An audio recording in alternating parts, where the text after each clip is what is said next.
নতুন অধ্যায়ের সূচনা হয়েছে দুজনের জীবনে। বিয়ের সেই শুভ মুহূর্তগুলোকে ক্যামেরা বন্দি করার জন্য ফটোশুট করাচ্ছিলেন নবদম্পতি। সুইমিং পুলের ধারে একে অপরকে জড়িয়ে ধরে দাঁড়িয়েছিলেন তারা। ঠোঁটে ঠোঁট রেখে আদরে ভালোবাসায় মজেছিলেন দম্পতি। কিন্তু সেই রোমান্টিক মুহূর্তে দায়িত্ব নিয়ে জল ফেলে দিলেন পাত্র। ছবি তোলার সময় স্ত্রীর সঙ্গে মশকরা করার কথা ভাবেন তিনি।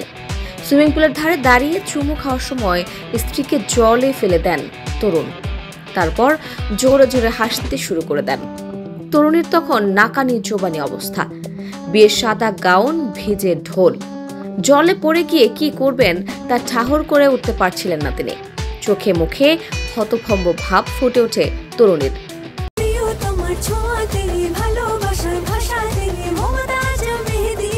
মমতাজ কোন নাম্বার 1 মেহেদি, মানে প্রিয়জন প্রিয়তমার মেহেদি। সম্প্রতি সমাজ মাধ্যমের পাতায় এমনই একটি ভিডিও ছড়িয়ে পড়েছে। এমার্জো নামের অ্যাকাউন্ট থেকে ইনস্টাগ্রামের পাতায় একটি ভিডিও পোস্ট করা হয়েছে।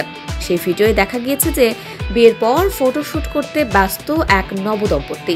তরুণীর পরনে সাদা গাউন। শুট পরিহিত তরুণ সুইমিং পুলের ধারে তরুণীর কোমর জড়িয়ে দাঁড়িয়েছিলেন।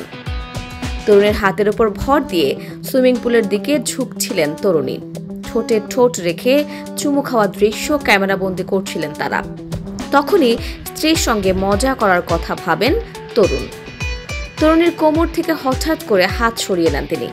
তরুণী নিজেকে সামলাতে না পেরে সুইমিং পুলে পড়ে যান। তার স্বামী যে এই কাণ্ড ঘটাতে পারেন তা কল্পনাও করতে পারেননি তরুণী। জলে পড়ে হতভম্ব হয়ে যান তিনি। স্ত্রীর অবস্থা দেখে হেসে কুটিপাটি হয়ে যান তরুণ। সুইমিং পুলে ভিজে চুপচুপে হয়ে দাঁড়িয়ে বরকেও টেনে নামানোর চেষ্টা করেন।